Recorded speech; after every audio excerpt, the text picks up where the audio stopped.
Summer and welcome to my channel. I'm a homeschooling mom to one little, and we are currently in his first grade year of homeschooling. We are currently living in the state of Texas. So in the state of Texas, we have to meet 3 requirements. And part of that requirement, or part of the things that I need to teach in my homeschool, is good citizenship. So not just citizenship, but good citizenship. So basically being a good citizen in the state of Texas and in the United States and in the world in general, right? But here's the thing about that requirement. The state of Texas does not define what being a good citizen is. They do not define what we need to use.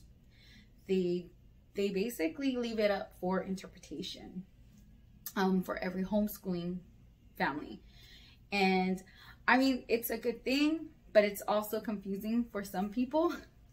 I was confused about it at first. I actually had to go and ask some of my my other homeschooling group, the parents, how do they teach good citizenship here. So yeah, so it confused me. I was really confused about it, but I am here to help those of you who need ideas on good citizenship, on what to teach in the state of Texas, with some ideas, giving you some ideas, and to share with you what the books that we've been using and some of the things that we've been doing to teach my first grader good citizenship in the state of Texas. You can teach civics, you can teach about the economy, teach life skills, and just being a good person overall, right? Some other things that you can do to meet that requirement would be voting, talking about elections, taking your kids to vote with you, talking about the branches of government, history of the country, like the flag. What does the American flag symbolize? How did we get those stars on top of the flag? What are the stripes for? What are the colors for? Talk about how the current American flag was not the original flag, right? You can even talk about the meaning behind the national anthem. You can talk about obeying laws, whether it's traffic laws, whether it's any kind of law, but obeying law, and what are the consequences if, you know, you break those rules, you break those laws, right? Financial responsibility, that includes paying your taxes. Community service, volunteering, helping the needy, volunteering to clean up trash, volunteering to clean up your parks, to be a big brother or big sister at a program for other children, caring for the environment, again, recycling, planting trees, just your responsibility as a steward of our world, you know, of our earth. Donating clothes, donating blood, toys, donating your time, and that's where volunteering comes into play, right? Another one would be discussing the news. It would be discussing world events or events here in our state or in the United States and how it impacts your community. It would also involve maybe talking about manners. What are good manners? What are bad manners? Traveling, or just learning about the world around us. Travel, go to another state, learn about different cultures, things like that. Yeah, so those are some ideas of what you can do when it comes to meeting the good citizenship requirements for Texas. So since my child is only 6 years old, we don't have any formal curriculum, or we don't use anything really formal to teach him about good citizenship to meet the requirement. Instead, we teach him how to be a good citizen through living books, documentaries, YouTube, and conversations, through life skills, through worldly experiences, and basically our actions, because your children will, I mean, they watch you. They're always watching. Even if you think they're not watching, they're watching, right? So how I act, what I say, what I do, all of that that shows him what being a good citizen should look like, right? And some of the books that we've been reading either weekly, sometimes monthly, include books about safety.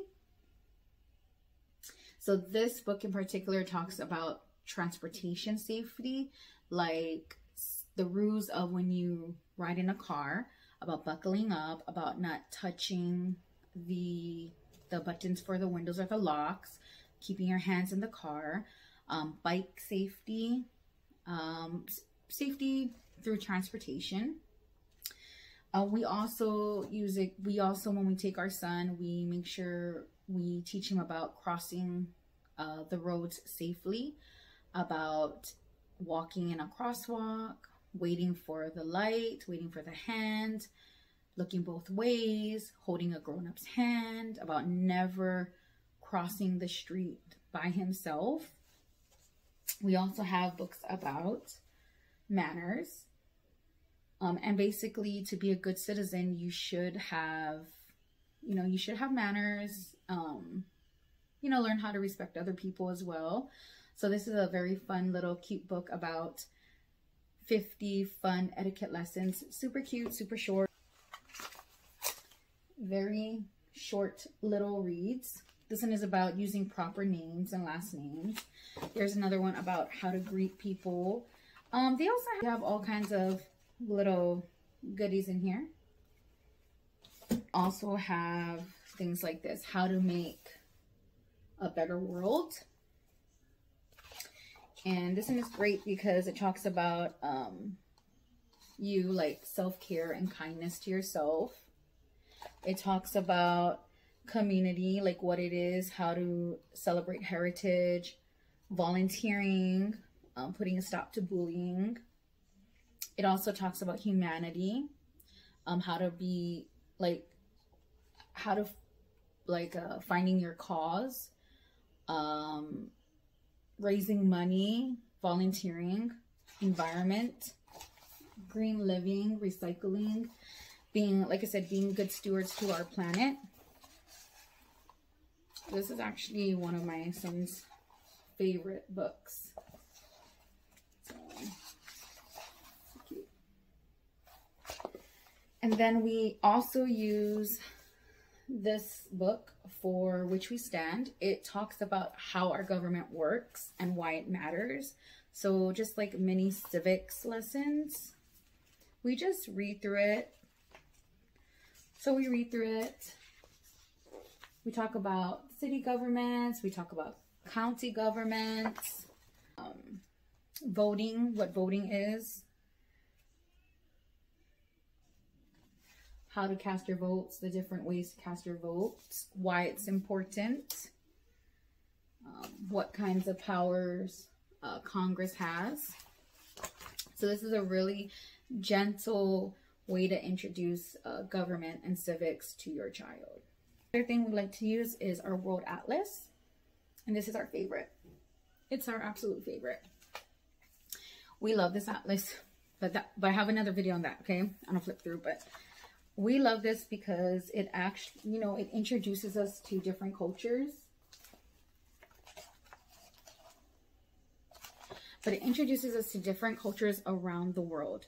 It also provides another platform for us to really dive deep into maybe different struggles and challenges that other people in other countries are facing, and what we can do